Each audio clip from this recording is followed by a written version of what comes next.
Subscribe कीजिए daily trending news channel को और बेल आइकन को दबाइए लेटेस्ट न्यूज सबसे पहले पाने के लिए। जिनके नेतृत्व में एनडीए 350 सीटें विजय हासिल की है, माननीय प्रधानमंत्री से निवेदन करता हूं।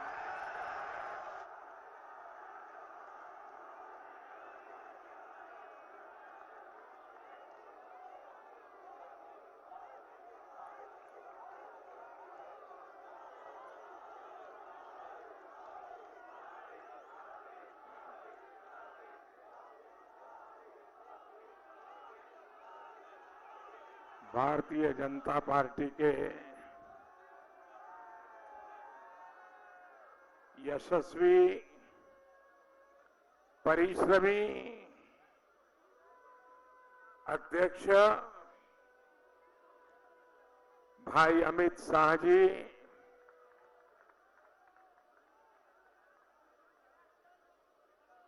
भारतीय जनता पार्टी के सभी वरिष्ठ साथी, और प्यारे भाई और बहनों,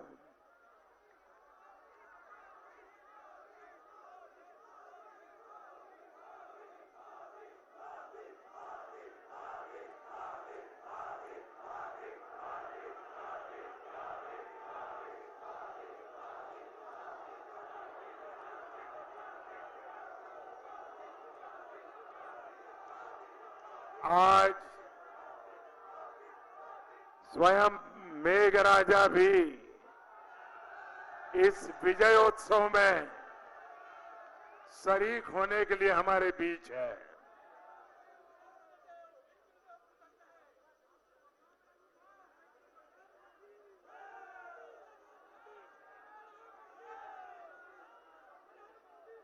दो 2019 लोकसभा का जनादेश हम सब देशवासियों के पास नए भारत के लिए जनादेश लेने के लिए गए थे। आज हम देख रहे हैं, देश की कोटि कोटि नागरिकों ने इस फकीर की झोली को भर दिया।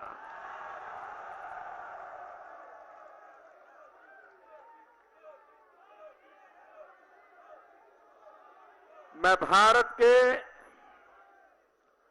130 करोड़ नागरिकों का सर झुका करके नमन करता हूं।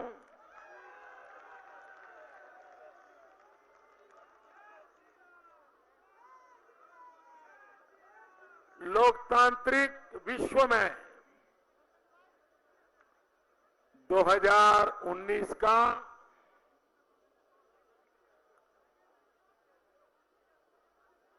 ये जो मतदान का सिर्फ आंकड़ा है,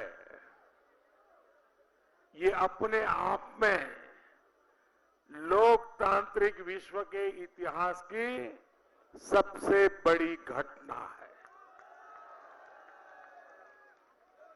पूरे विश्व की यह सबसे बड़ी घटना है।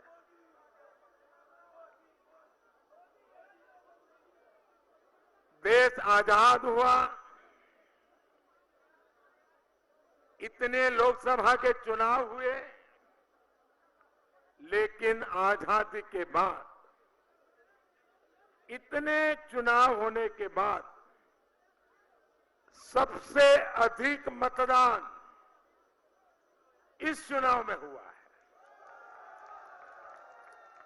और वो भी 40-42 डिग्री गर्मी के बीच में।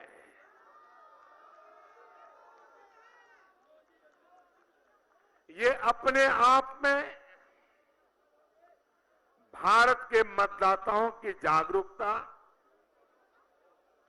लोकतंत्र के प्रति भारत की प्रतिबद्धता, पूरे विश्व को इस बात को रजिस्टर करना होगा, पूरे विश्व को भारत की लोकतांत्रिक शक्ति को पहचानना होगा। इस अवसर पर मैं इस लोकतंत्र के उत्सव में लोकतंत्र के खातिर जिन जिन लोगों ने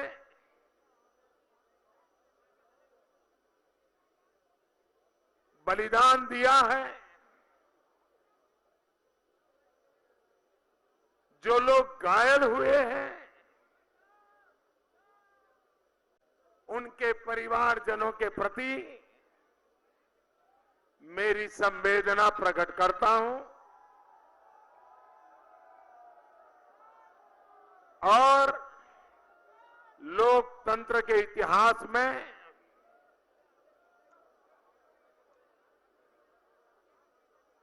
लोकतंत्र के लिए मरना ये मिसाल आने वाली पीढ़ियों को प्रेरणा देती रहेगी। मैं चुनाव आयोग को, सुरक्षा बलों को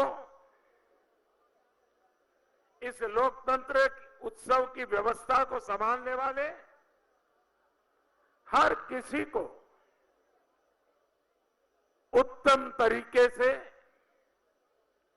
लोकतंत्र में विश्वास बढ़ाने वाली व्यवस्था देने के लिए,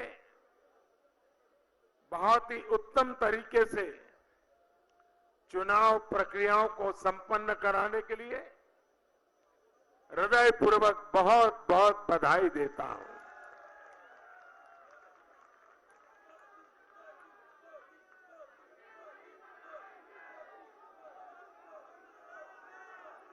साथियों, जब महाभारत का युद्ध समाप्त हुआ तब श्री कृष्ण से पूछा गया कि आप किसके पक्ष में थे। मैं समझता हूं उस समय महाभारत के काल में भगवान श्री कृष्ण ने जो जवाब दिया था वो आज 21वीं सदी में 2019 के इस चुनाव में हिंदुस्तान के 130 करोड़ नागरिकों ने, जनता जनार्दन ने श्री कृष्ण के रूप में जवाब दिया है। आज श्री कृष्ण ने जवाब दिया था कि मैं किसी के पक्ष में नहीं था, मैं तो सिर्फ हस्तिनापुर के लिए, हस्तिनापुर के पक्ष में खड़ा था। आज 130 करोड़ नागरिक श्री कृष्ण के रूप में भारत के लिए खड़े थे, भारत के लिए मतदान किया और इसलिए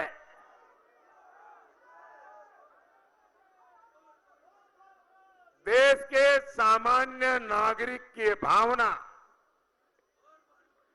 भारत के उज्जवल भविष्य की गारंटी है।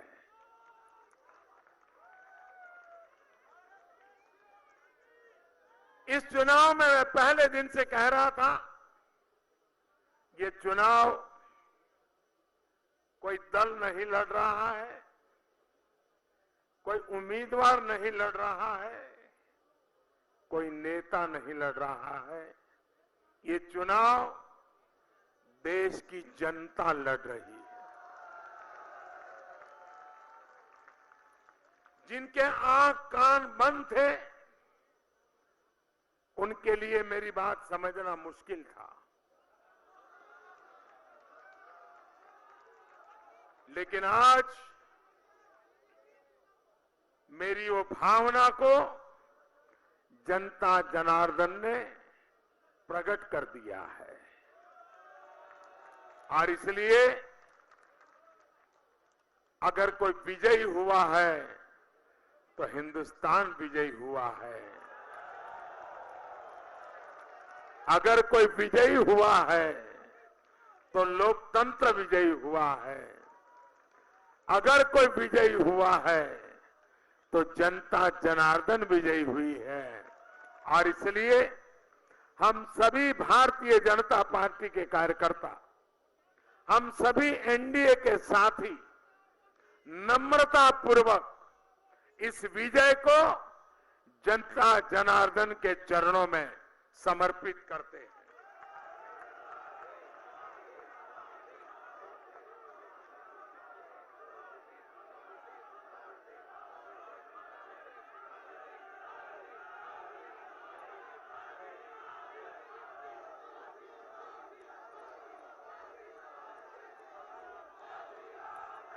इस लोकसभा के चुनाव में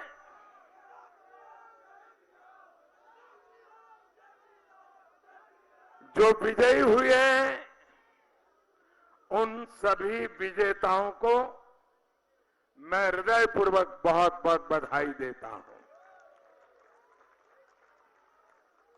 और सभी विजयी किसी भी दल से जीत करके आए हो, किसी भी पार्श्वभूमि से आए हो, लेकिन देश के उज्जवल भविष्य के लिए प्रतिबद्धता के साथ कंधे से कंधा मिला करके भारत के उज्जवल भविष्य के लिए विजयी सभी प्रतिनिधि आने वाले दिनों में देश की सेवा करेंगे। इस विश्वास के साथ मैं उन सबको शुभकामनाएं देता हूं।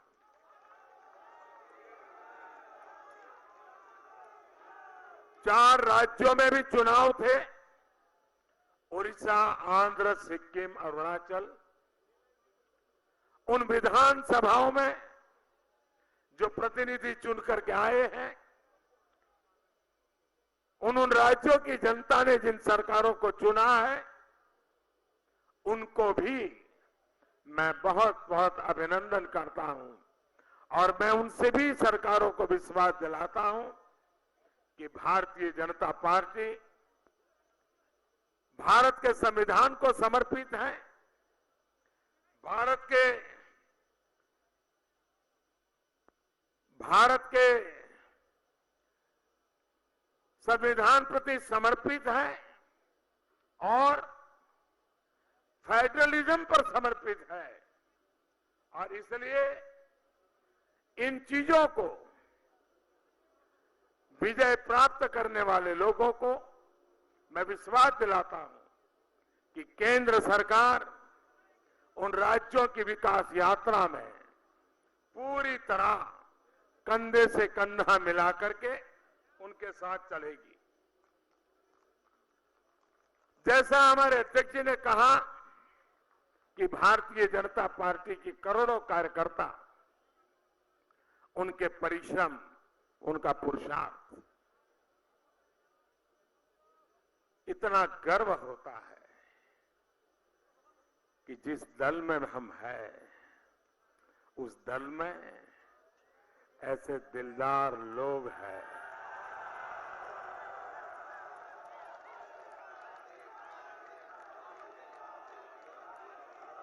कोटि कोटि कार्यकर्ता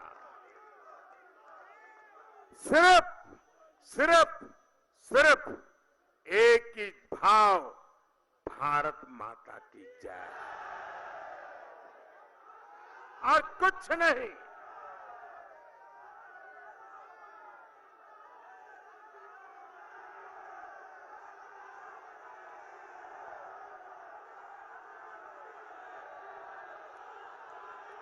वे कार्यकर्ता, वे भारतीय जनता पार्टी परिवार का प्रत्येक साथी कोटि कोटि अभिनंदन का अधिकारी है, जिसने निस्वार्थ भाव से लोकतंत्र का झंडा ऊंचा रखते हुए देश के सामान्य मानवी की आशा आकांक्षाओं की पूर्ति के लिए जी जान से लोकतांत्रिक तरीके से इस पूरे लोकशाही के उत्सव में शरीक होकर के उसकी आन बान शान बढ़ाने में यशस्वी भूमिका निभाई है।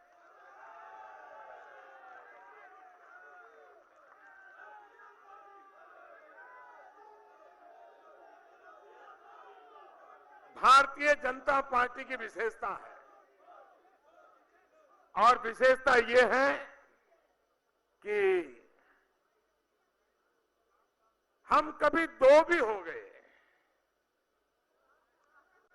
हम कभी दो भी हो गए, लेकिन हम कभी अपने मार्ग से विचलित नहीं हुए। आदर्शों को ओझल नहीं होने दिया, न रुके, न थके, न झुके। कभी हम दो हो गए तो भी, और आज दोबारा आ गए।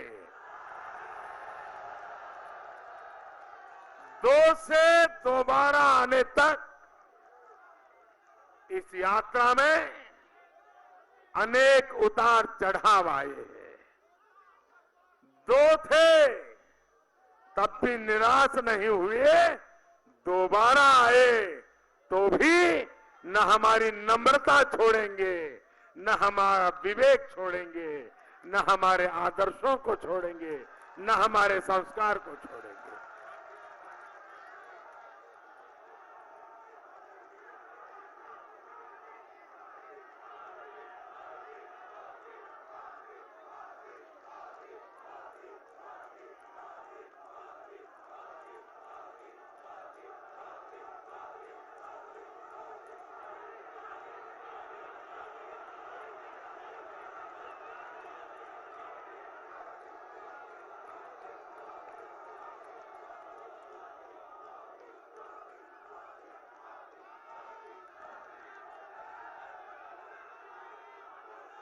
साथियों, अभी हमारे अध्यक्ष जी चुनाव नतीजों की कुछ हाइलाइट्स बता रहे थे।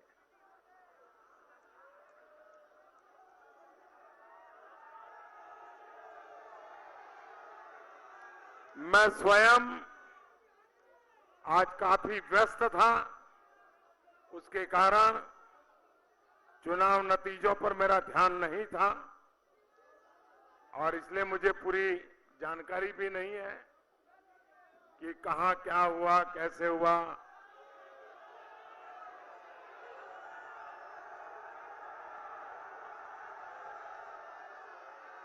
लेकिन अध्यक्ष जी ने जो विस्तार से बताया, मैं आज रात के बाद समय निकाल करके देखूंगा कि आज दिन भर क्या क्या हुआ है।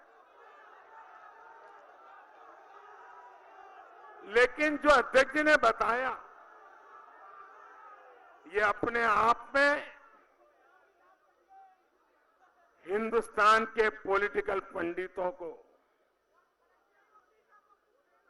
उनकी सारी 20वीं सदी की सोच को छोड़ना पड़ेगा।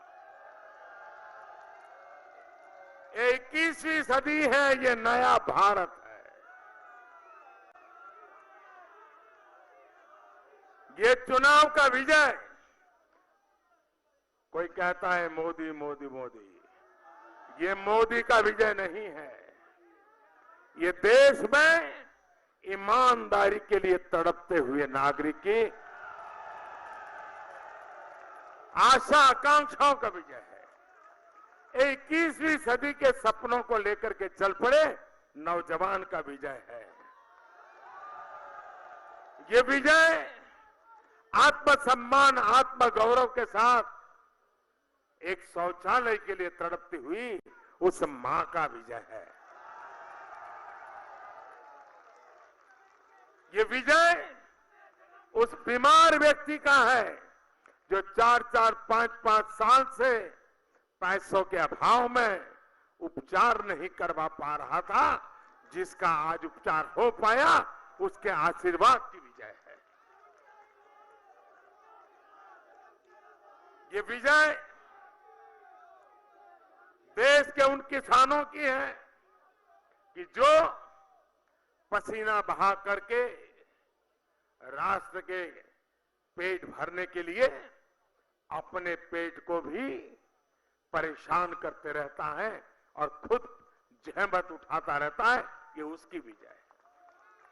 ये उन 40 करोड़ असंगठित मजदूरों की विजय है जिनको पहली बार लेफ्ट के लोगों ने विचार बहुत रखे होंगे, लेकिन इस देश में एक ऐसी सरकार जिस पर लेफ्ट का लेबल तो नहीं है, लेकिन 40 करोड़ लोगों के लिए, असंगठित कामदारों के लिए पेंशन योजना लागू करके उनको सम्मान जीवन देने का काम किया है।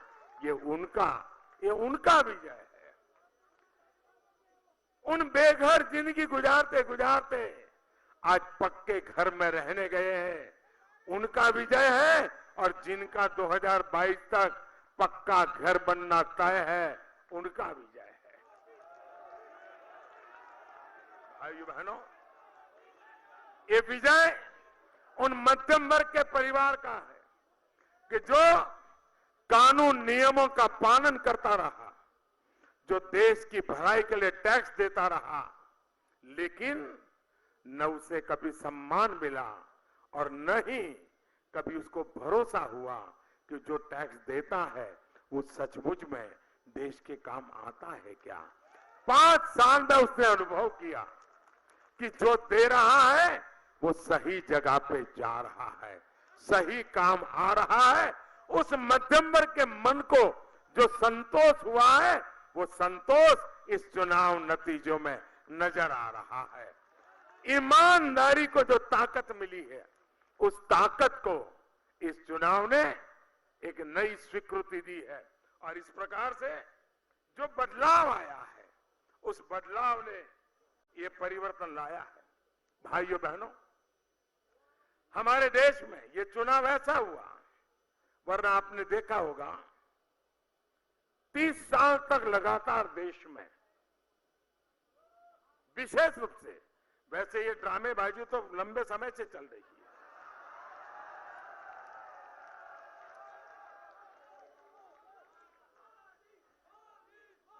एक ऐसा प्रिंटआउट, एक ऐसा टैग फैशन हो गई थी। कुछ भी करो उसको लगा लो, आपके गंगा स्नान करने जितना पुण्य मिल जाता था। उस टैग का नाम था, और पूरी तरह नकली, उस टैग का नाम था सेक्युलरिज्म।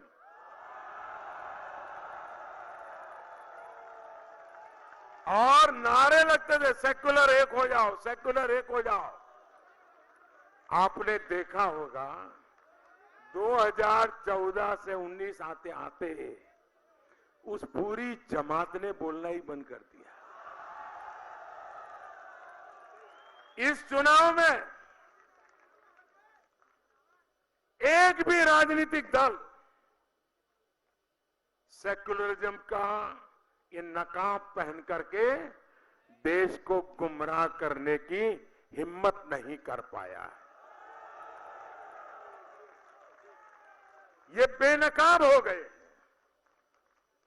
दूसरा, हिंदुस्तान में कोई चुनाव ऐसा नहीं गया जिसके केंद्र बिंदु में महंगाई न रही हो। ये चुनाव ऐसा है जहां महंगाई, एक भी विरोधी दल ने आरोप नहीं लगाया। ये चुनाव ऐसा है कि जिसमें हिंदुस्तान के पिछले कोई भी चुनाव उठा लीजिए, सब चुनाव भ्रष्टाचार के मुद्दे से रंगे गए थे। भ्रष्टाचार के मुद्दों पर चुनाव लड़े गए थे, भ्रष्टाचार के मुद्दे पर जवाब देने पड़े थे। ये पहला चुनाव था जिसमें इस देश का कोई राजनीतिक दल 5 साल के शासन पर भ्रष्टाचार का एक आरोप नहीं लगा पाया, चुनाव का एक मुद्दा नहीं। भारत के लोकतंत्र में ये तीन चीजें कांस्टेंट रही है, इस चुनाव में मिसिंग थी और इसलिए पॉलिटिकल पंडितों को समझ नहीं आ रहा था किस तराजू से चीजों को तोला जाए। भाइयों बहनों, इस चुनाव ने 21वीं सदी के एक मजबूत नींव हमारे सामाजिक सार्वजनिक राजनीतिक जीवन के लिए निर्मित की है। और मैं चाहूंगा कि जो देश का उज्जवल भविष्य चाहते हैं, सरकार कौन बने, किसकी बने, कौन आए कौन जाए, वो तो जनता तय करती रहेगी, लेकिन भारत के उज्जवल भविष्य के लिए, देश की एकता और अखंडता के लिए अब भारत की जनता ने इस चुनाव में एक नया नैरेटिव देश के सामने रख दिया है। सारे समाजशास्त्रियों को अपनी पुरानी सोच पर पुनर्विचार करने के लिए देश के गरीब से गरीब व्यक्ति ने मजबूर कर दिया है। और वो क्या है? अब इस देश में सिर्फ दो जाति बचेगी, दो जाति ही रहने वाली है और देश इन दो जाति पर ही केंद्रित होने वाला है। ये जाति के नाम पर खेल खेलने वाले लोगों को ये बहुत बड़ा प्रहार इस चुनाव में हुआ है। और दो जाति है, कौन सी? अब 21वीं सदी में भारत में एक जाति है गरीब, भारत की एक जाति है गरीब और दूसरी जाति है देश को गरीबी से मुक्त कराने के लिए कुछ न कुछ अपना योगदान देने वालों की। एक वो है जो गरीबी से बाहर आना चाहते हैं, दूसरे वो है जो देश को गरीबी से मुक्त कराना चाहते हैं। ये दो ही जाति है और इसलिए हमें 21वीं सदी में इन दोनों को सशक्त करना है। जो गरीबी से बाहर जिसको लाना है उसको भी सशक्त करना है और गरीबी से बाहर लाने में जो बढ़ चढ़ करके मदद कर रहा है उसको भी ताकतवर बनाना है। ये दो शक्तियां इस देश पर गरीबी के कलंक को मिटा सकती है। इस सपने को लेकर के हमें चलना है।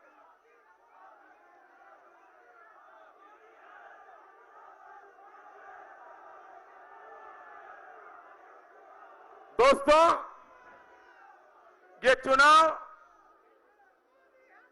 इसलिए महत्वपूर्ण है कि इसी कालखंड में ये 2019 से 2024 ये 5 साल का कार्यकाल और इतना प्रचंड जनमत, प्रचंड मैंडेट, बहुत बड़ी घटना है जी, विश्व को अचंभित करने वाली घटना है।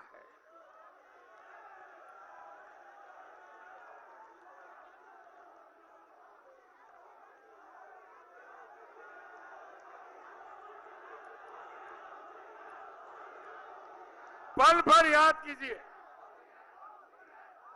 यही समय है जब महात्मा गांधी के 150 वर्ष देश मनाएगा। यही समय है जब 2022 में भारत की आजादी के 75 साल मनाएगा।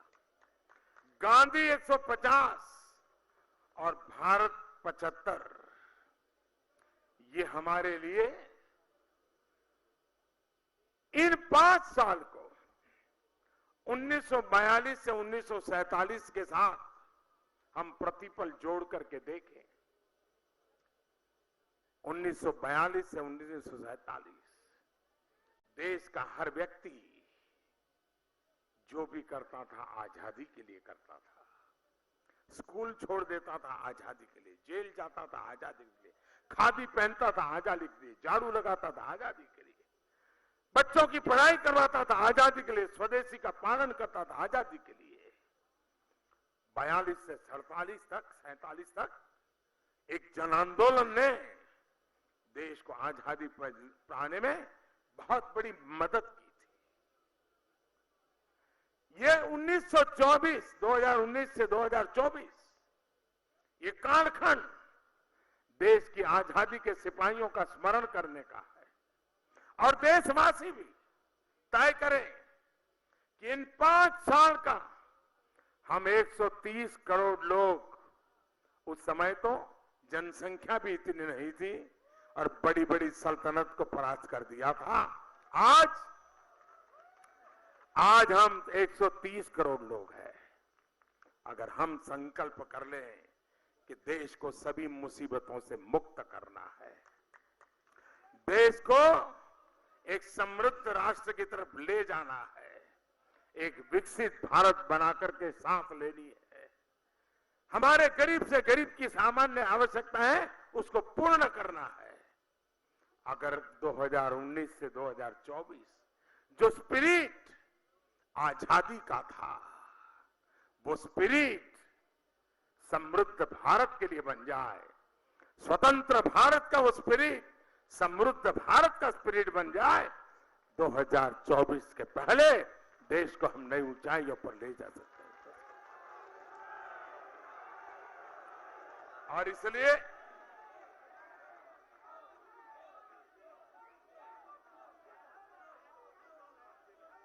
इसलिए दोस्तों कि इस चुनाव को हमें नम्रता से स्वीकारना है। हम सरकार तो बहुमत से बनती है और जनता ने बना भी दी है, लेकिन लोकतंत्र के संस्कार, लोकतंत्र का स्पिरिट, भारत के संविधान का स्पिरिट हमें इस बात के लिए जिम्मेवारी देता है कि सरकार भले बहुमत से बनती हो, लेकिन देश सर्वमत से चलता है। और इसलिए मैं आज सार्वजनिक रूप से कहता हूं, चुनाव में क्या हुआ, कैसे हुआ, कौन बोला, क्या बोला, मेरे लिए वो बात बीत चुकी है। हमें आगे देखना है, हमें सबको साथ लेकर के चलना है। हमारे घोर विरोधी होंगे, उनको भी साथ लेकर चलना है, देश हित के लिए चलना है।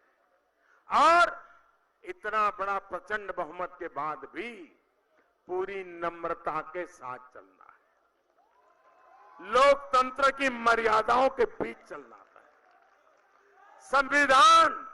संविधान यही हमारा सुप्रीम है, उसी के छाया में, उसी के हर शब्द के भाव को पकड़ते हुए हमें चलना है। और उस काम में भारतीय जनता पार्टी का कोई कार्यकर्ता भी, हिंदुस्तान का हर कोई नागरिक भी उसी उमंग और उत्साह के साथ हमसे जुड़ेगा, ये मेरा विश्वास है। भाइयों बहनों, देश ने हमें बहुत दिया है। मैं आज इस पल देशवासियों के सामने भी कुछ कहना चाहता हूं। मैं देशवासियों को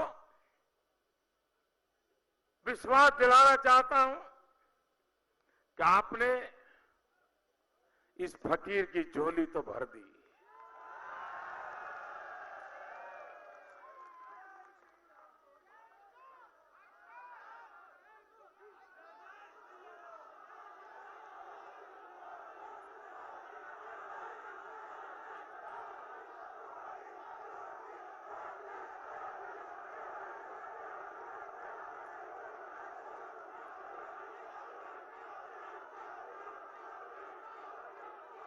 मेरे प्यारे देशवासियों,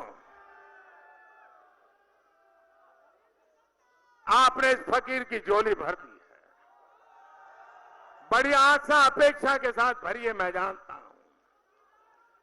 आपकी आशा आकांक्षा, आपके सपने, आपके संकल्प, बहुत कुछ इसके साथ जुड़ा हुआ है। मैं इसकी भली भांति इस गंभीरता को समझता हूं, लेकिन मैं देश को कहूंगा कि आपने 2014 में मुझे ज्यादा जानते नहीं थे, लेकिन आपने भरोसा किया। 2019 में आपने मुझे ज्यादा जानने के बाद उसमें और ज्यादा ताकत लाई।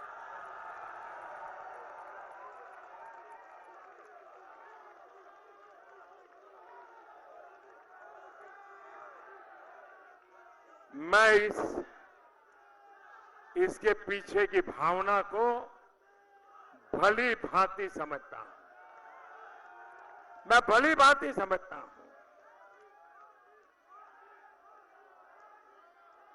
जैसे अमित भाई कह रहे थे कि बहुत वर्षों के बाद एक चुनी हुई सरकार दूसरी बार पूर्ण बहुमत से और पहले से अधिक ताकत के साथ जीत करके आए, इसका मतलब देश की जनता का कितना भरोसा है, और भरोसा जैसे बढ़ता है जिम्मेवारी और ज्यादा बढ़ती है।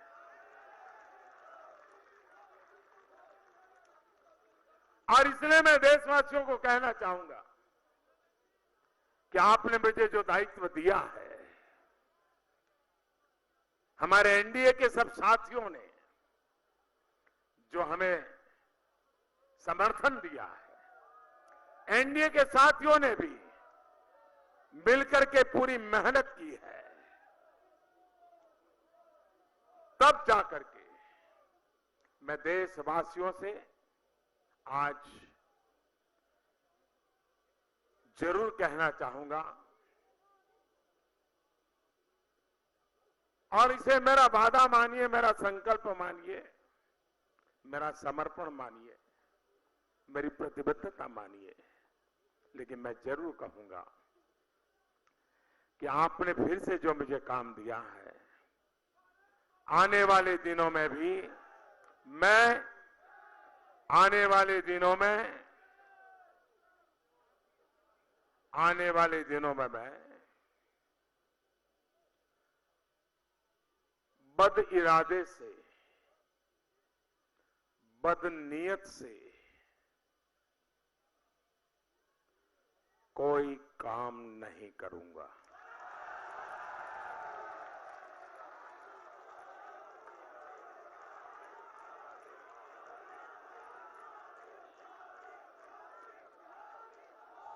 काम करते करते गलती हो सकती है, लेकिन बद इरादे से, बद नीयत से मैं कोई काम नहीं करूंगा।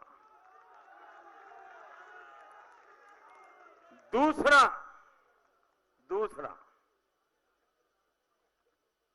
देशवासी, आपने मुझे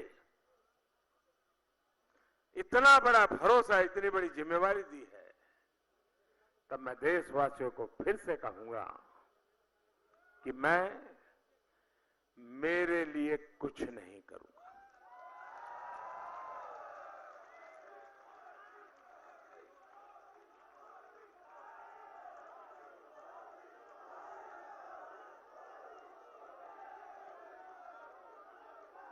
और तीसरी बात मैं सार्वजनिक रूप से कहना चाहूंगा, और तीसरी बात, मेरे समय का पल पल, मेरे शरीर का कण कण सिर्फ और सिर्फ देशवासियों के लिए,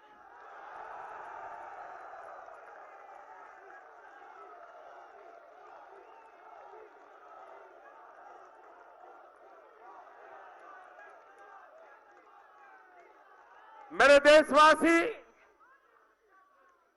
आप जब भी मेरा मूल्यांकन करें, इन 3 तराजू पर जरूर मुझे कसते रहना।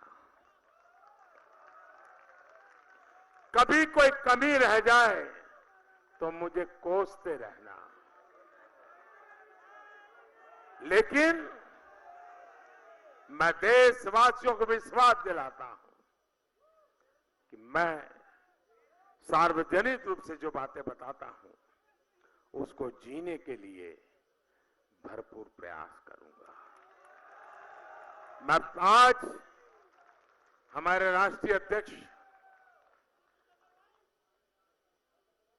उनकी पूरी टीम, राज्यों के अध्यक्ष, राज्यों की टीम, पार्टी के पन्ना प्रमुख तक के लोग, कुछ लोग पन्ना प्रमुख की बड़ी मजाक उड़ाते रहते हैं, लेकिन उस पन्ना प्रमुख की ताकत क्या होती है वो इस चुनाव में पता चल गया।